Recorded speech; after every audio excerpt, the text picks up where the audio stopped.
Welcome to episode 19 of the Animorphs read-along broadcast. Today we are talking about book 17, The Underground, or as I like to call it, Operation Oatmeal. So it turns out the Yeerks have a new weakness, instant maple and ginger oatmeal. Apparently this stuff is like crack to Yeerks, and it also acts as a substitute for the Kendrona race. Once a Yeerk gets hooked on the stuff, they no longer need to go to the Yeerk pool, but they're also totally nuts. George Edelman, the man they save at the beginning of the book, was trying to commit suicide because he knows the Yeerk is going to live as long as he will. It's stuck in his brain forever. The ability to turn Yeerks insane is obviously a very powerful weapon, but one that if they use will come with a cost, a human one. Rachel and Marco, who are like pretty much Team Ruthless, are obviously all for it. Tobias and Axe aren't so sure, and Axe even mentions, we Andalites have been in this war for a long time.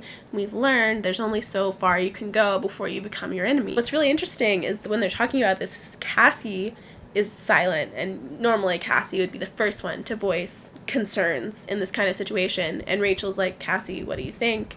And Cassie's still reeling from the events of last book. Her sort of moral certainties have been shaken. She says, all the rights and wrongs, all the lines between good and evil just go wafting and waving and swirling around, don't they?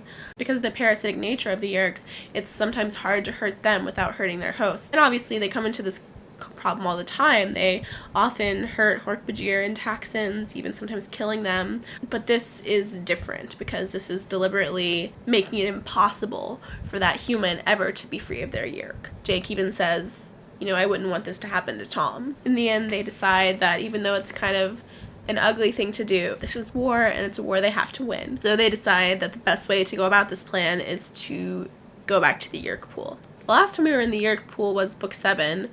So it's been a while, 10 books, and both times in the past when they've gone to the Yeerk pool, things have not gone super well. But turns out the Yeerks are like super prepared for them this time. They have these bioscanners by the entrances. They end up tunneling down to the Yeerk pool, which takes days of digging as moles. And when they finally get down there, these like drones start attacking them, and it all just gets really nasty really fast. This book is like filled to the brim with like James Bond action movie badassery. Rachel actually falls in the Yeerk pool and morphs Ant to crawl out of it. Jake and Tobias and Axe all get captured. Visitor 3 is coming. It's like everything is coming to a head. And this is where like the super awesome like action sequences start, barreling through all these. Hork-Bajir throwing the oatmeal in the pool, and then Marco and Gorilla Morph has like the gun pointed at the oatmeal, and it's like, let our friends go or we'll shoot.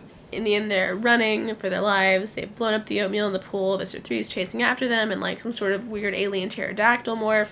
And there's like Hork-Bajir coming from the other side. So they like cause a cave-in and bury themselves alive and then have to dig their way back out. It's intense. I feel like this book and recent books as well have gotten better about like character development in terms of developing all the characters in all the books. I feel like some of the early books had like tunnel vision, like this is a Rachel book, therefore only Rachel will get character development. But now, we're getting Cassie development in a Rachel book, and we're getting Tobias development in a Jake book. I feel like all these characters have come alive enough to the point where there's sort of this continuous, dynamic development going on, which is why I love this series. The oatmeal thing is kind of ridiculous, but at the same time, I like that the book itself makes fun of it. Like, Jake goes on this big rant about how he's like, none of the big battles in history ever involved oatmeal. D-Day? No oatmeal. Battle of Gettysburg? No oatmeal. I feel like the fact that the book is acknowledging the ridiculousness of this plotline sort of validates it somehow. There's a lot of Rachel and Marco banter in every book, but in this book in particular, it sort of takes shape in that Rachel's always so gung-ho, let's do it, and Marco at one point is like, I'm scared, you do it, and Rachel feels jealous of him. She's like, it must be nice to be able to admit that you're afraid, but I can't do that.